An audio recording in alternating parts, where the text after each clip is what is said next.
Assalamualaikum warahmatullahi wabarakatuh. Halo, nama saya Herlina Amelia Putri dengan NIM 190563201145. Jurusan Ilmu Administrasi Negara, Fakultas Ilmu Sosial dan Ilmu Politik, Universitas Maritim Raja Ali Haji. Di sini saya memenuhi tugas konten digital dari mata kuliah Perencanaan Pembangunan dengan dosen pengampu Bapak Agus Hendrayadi. Saya akan membahas mengenai statistik dan dasar-dasar model perencanaan. Nah, data statistik menjadi model penting dalam perencanaan pembangunan. Tidak hanya sebagai rujukan dalam melakukan analisa, dan juga bukan hanya sebagai deretan angka yang menunjukkan perkembangan, tetapi data adalah bagian terpenting dari setiap upaya penyusunan perencanaan. Nah, perencanaan adalah suatu upaya dalam menentukan berbagai hal yang hendak dicapai atau tujuan di masa depan, dan juga untuk menentukan beragam tahapan yang memang dibutuhkan demi mencapai tujuan tersebut. Menurut Anderson dan Bancourt, statistik adalah ilmu dan seni pengembangan dan metode yang paling efektif untuk mengumpulkan, menabulasi, dan menafsirkan data kuantitatif sedemikian rupa sehingga kesalahan dalam kesimpulan dan estimasi dapat diperkirakan menggunakan penalaran induktif berdasarkan probabilitas peluang. Nah, adapun tujuan dari statistik itu ada 4. Yang pertama, untuk membuat deskripsi atau juga menjelaskan data mengenai populasi yang diselidiki. Yang kedua, untuk membantu dalam membuat estimasi mengenai nilai yang tidak diketahui dengan berdasarkan data yang dianalisis. Yang ketiga, untuk membuat estimasi tentang suatu akibat hipotesis yang diterima. Estimasi tersebut yang nantinya akan dipakai sebagai dasar mengambil keputusan. Yang keempat, untuk mengurangi jumlah populasi yang luas pada ukuran yang lebih kecil supaya mudah untuk dipahami.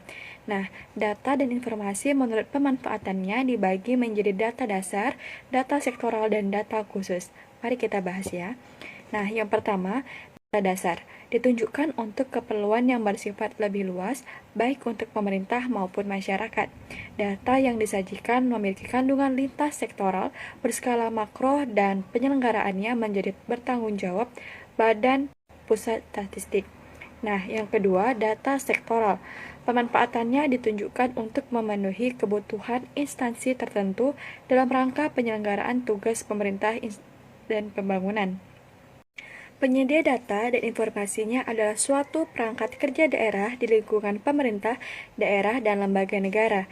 Nah, yang terakhir ada data khusus, merupakan data dan informasi untuk memenuhi kebutuhan khusus dunia usaha diselenggarakan oleh lembaga, organisasi, perorangan, atau unsur masyarakat.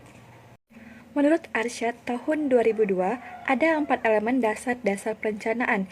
Yang pertama, merencanakan berarti memilih. Yang kedua, perencanaan merupakan alat pengalokasian sumber daya.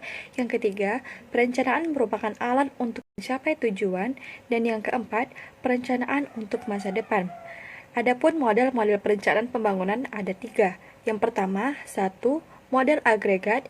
Yang kedua, model input-output dan proyeksi sektor. Yang ketiga, penilaian proyek dan analisis manfaat biaya sosial. Yang pertama, model agregat. Nah, model agregat merupakan model perencanaan yang paling sederhana yang berhubungan dengan perekonomian secara keseluruhan dan masyarakat. Komponen-komponen agregat ini seperti konsumsi produksi, investasi, tabungan, ekspor-impor, dan lain-lain. Yang kedua, model input-output dan proyeksi sektoral.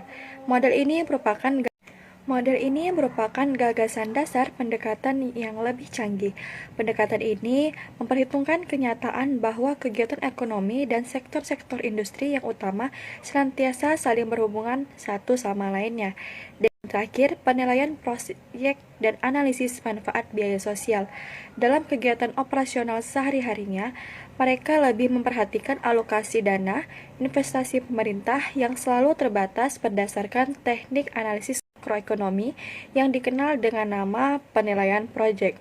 Adapun manfaat perencanaan ada 9. Yang pertama, membantu manajemen untuk menyesuaikan diri dengan perubahan-perubahan lingkungan.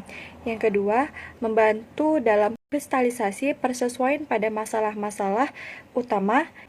Yang ketiga, memungkinkan manajer memahami keseluruhan gambaran operasi yang lebih jelas. Yang keempat, membantu penempatan tanggung jawab lebih tepat. Yang kelima, memberikan cara pemberian perintah untuk beroperasi. Yang keenam, memudahkan dalam melakukan koordinasi di antara berbagai bagian organisasi. Yang ketujuh, membuat tujuan lebih khusus, terperinci, dan lebih mudah dipahami. Yang kedelapan, meminimalkan pekerjaan yang tidak pasti. Dan yang terakhir, menghemat waktu, usaha, dan dana. Baik, itu saja yang bisa saya sampaikan mengenai statistik dan dasar-dasar model perencanaan. Semoga apa yang saya sampaikan bermanfaat untuk kita semua. Mohon maaf apabila ada kesalahan dan kekurangan. Saya akhiri. Wassalamualaikum warahmatullahi wabarakatuh.